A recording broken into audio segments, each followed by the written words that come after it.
हे मानव, इस संसार की कड़वी वास्तविकता को स्वीकार करना ही विवेक की पहली सीढ़ी है। जिसे तुम आज अपनी निराशा समझ रहे हो, वो वास्तव में सत्य का वो नग्न रूप है जिसे समाज सुंदर शब्दों की ओट में छिपाए रखता है।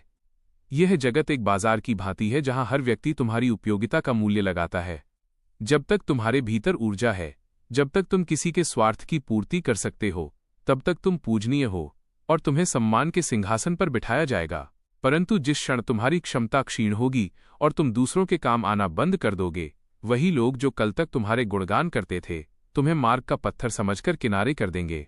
ये मनुष्य का स्वभाव नहीं बल्कि इस मायावी संसार का नियम है। इसलिए इसे व्यक्तिगत अपमान न मानकर संसार की नीति समझो और अपने हृदय को दृढ़ करो। सत्य तो ये है कि लोग तुमसे प्रेम नहीं करते, बल्कि वे उस लाभ से प्रेम करते हैं जो उन्हें तुमसे प्राप्त होता है। जब तक तुम उनके जीवन के अभावों को भर रहे हो, तब तक तुम उनके प्रिय हो, पर जैसे ही तुम स्वयं अभाव में आओगे, तुम उनके लिए एक बोझ बन जाओगे। यह स्थिति तुम्हें कचरे के समान लग सकती है, परंतु स्मरण रहे कि कचरा वही कहलाता है जिसकी उपयोगिता समाप्त मान ली गई हो। क्या तुम वास्तव में कोई निर्जीव वस्तु हो जिसकी उपयोगिता कोई दूसरा तय करेगा? तुम एक चैतन्य जीव हो। तुम्हारी सत्ता किसी के काम आने तक सीमित नहीं है। समाज की इस संकुचित दृष्टि को अपनी पहचान मत बनने दो, क्योंकि जो तुम्हें आज त्याग रहे हैं वे स्वयं अपने भीतर के खालीपन से डरे हुए हैं और केवल उसे ही साथ रखना चाहते हैं जो उनकी रिक्तता को भर सके। परिवार और रक्त संबंधों का मोह सबसे गहरा होता है और यही वो स्थान है जहां चोट सबसे अधिक पीड़ा देती है। तुम सोचते हो कि जिन्होंने तुम्हारे साथ जीवन बिताया वे समय आने पर तुम्हारा संबल बनेंगे, परंतु समय की मार पड़ने पर अक्सर सबसे पहले वही हाथ पीछे खींच लिए जाते हैं जिन्हें हमने सबसे मजबूती से थामा था। यह त्याग तुम्हें तोड़ सकता है, परंतु ये तुम्हें एक महान सत्य की ओर भी ले जाता है कि इस ब्रह्मांड में हर प्राणी एकाकी है। यदि आज तुम्हारे अपने तुम्हें त्याग रहे हैं, तो ये समझ लो कि उनके प्रेम की सीमा समाप्त हो गई है।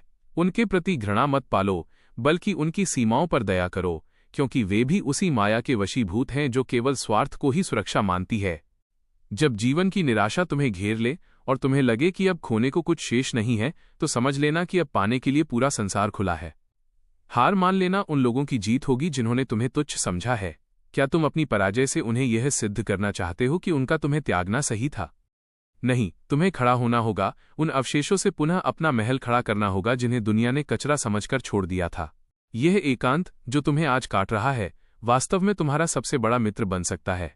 इसी एकांत में तुम उस शक्ति से मिल सकते हो जो तुम्हारे भीतर सोई हुई है और जिसे बाहरी शोर और रिश्तों की भीड़ ने कभी जागने नहीं दिया। संसार का यह नियम सदैव स्मरण रखना कि लोग केवल उगते हुए सूर्य को ही अर्घ्य देते हैं। यदि आज तुम्हारी स्थिति ढलते सूरज जैसी है और लोग तुम्हें विदा कर रहे हैं, तो इसे अपनी नियति मत मानो। सूरज कभी नष्ट नहीं होता, वह केवल दूसरी ओर उदय होने के लिए छिपता है। तुम्हें भी अपने भीतर उस तेज को पुनः संचित करना होगा, ताकि जब तुम वापस आओ तो वही लोग जो तुम्हें त्याग चुके थे तुम्हारी एक झलक पाने को लालायित रहें। परंतु तब तुम्हारी दृष्टि बदल चुकी होगी। तुम जान जाओगे कि जो साथ केवल तुम्हारे सामर्थ्य के कारण था, वो साथ कभी था ही नहीं। वास्तविक शक्ति वही है जो अकेले खड़े होने के साहस से पैदा होती है। हृदय में जो पीड़ा है उसे व्यर्थ मत जाने दो। इसे एक ईंधन की तरह प्रयोग करो जो तुम्हें अपनी सीमाओं से परे जाने के लिए प्रेरित करे। लोग तुम्हें जिस दिन काम का नहीं समझेंगे, उसी दिन वे तुम्हारे प्रति निर्दयी हो जाएंगे। यह बोध तुम्हें स्वतंत्र करता है। अब तुम्हें किसी को प्रसन्न करने की आवश्यकता नहीं है। अब तुम्हें किसी की अपेक्षाओं के बोझ तले दबने की जरूरत नहीं है। यह स्वतंत्रता ही तुम्हारा वास्तविक पुनर्जन्म है। जो व्यक्ति शून्य पर खड़ा होता है उसके पास खोने का डर नहीं होता, और जिसके पास डर नहीं होता वही वास्तव में इस संसार पर विजय प्राप्त कर सकता है। उठो और अपने इस नए स्वरूप को पहचानो जो किसी की प्रशंसा या निंदा का मोहताज नहीं है। समय का चक्र अत्यंत क्रूर और न्यायप्रिय दोनों है। आज जो तुम्हें अपमानित कर रहे हैं वे स्वयं को सुरक्षित अनुभव कर रहे हैं, पर समय का प्रहार उन पर भी होगा। तुम्हें उनके पतन की प्रतीक्षा नहीं करनी है, बल्कि अपने उत्थान पर ध्यान केंद्रित करना है। यदि तुम आज अपनी निराशा में डूबे रहे तो तुम उनके द्वारा दिए गए कचरा होने के विशेषण को स्वीकार कर लोगे। क्या तुम्हारी आत्मा इतनी निर्बल है कि चंद लोगों की बेरुखी उसे नष्ट कर दे? तुम उस परम सत्ता का अंश हो जिसे न कोई शस्त्र काट सकता है और न ही कोई अपमान मैला कर सकता है। अपनी चेतना को ऊपर उठाओ और देखो कि ये संसार एक नाटक से अधिक कुछ नहीं है। जीवन के कठिन समय में जब सब साथ छोड़ देते हैं, तभी तुम्हें पता चलता है कि कौन सा रिश्ता पत्थर का था और कौन सा कांच का। इस अलगाव को एक वरदान मानो, क्योंकि इसने तुम्हारी आंखों से मोह का पर्दा हटा दिया है। जो तुम्हें त्याग रहे हैं वे वास्तव में तुम्हारा मार्ग साफ कर रहे हैं, ताकि तुम बिना किसी व्यर्थ के बोझ के अपनी वास्तविक यात्रा शुरू कर सको। आत्मनिर्भरता का मार्ग कठिन अवश्य है, परंतु यही वो मार्ग है जो तुम्हें उस गौरव तक ले जाएगा जहां कोई तुम्हें पुनः कभी आहत नहीं कर पाएगा।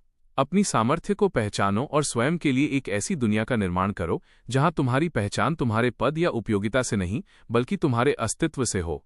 निराशा को अपने भीतर घर मत करने दो, क्योंकि ये एक ऐसे दीमक की तरह है जो तुम्हारी इच्छा शक्ति को धीरे धीरे खा जाएगी। लोग काम के इच्छुक हैं, यह उनका स्वभाव है, परंतु तुम अपने आत्मसम्मान के संरक्षक स्वयं हो। यदि आज तुम्हारे पास धन, बल या यश नहीं है, तो भी तुम्हारे पास तुम्हारा चरित्र और तुम्हारी साधना है। इसे कोई नहीं छीन सकता। समाज की कचरा फेंकने की प्रवृत्ति को उनकी अज्ञानता समझो और अपने भीतर उस स्वर्ण को खोजो जो हर अग्नि में तपकर और अधिक निखरता है। तुम यहाँ किसी की सेवा में खटने या किसी के स्वार्थ की बलि चढ़ने के लिए नहीं आए हो, तुम्हारा जन्म एक विशिष्ट उद्देश्य के लिए हुआ है। अतः हे मनुष्य, विषाद को त्यागो और अपने भीतर के उस अटूट विश्वास को जगाओ जो हर विपत्ति को अवसर में बदल देता है। जो लोग तुम्हें आज मृतप्राय समझ रहे हैं, उन्हें अपने जीवन की नई ऊर्जा से चकित कर दो। हार मानना कायरता है, और तुम कायर नहीं हो, तुम उस ब्रह्मांडीय ऊर्जा के संवाहक हो जो कभी परास्त नहीं होती। अपने कर्मों को ही अपनी प्रार्थना बनाओ और इस संसार के द्वंद्व से ऊपर उठकर कार्य करो। जिस दिन तुम स्वयं की दृष्टि में महान बन जाओगे, उस दिन तुम्हें किसी के त्यागने या अपनाने से कोई अंतर नहीं पड़ेगा। यही जीवन की चरम उपलब्धि है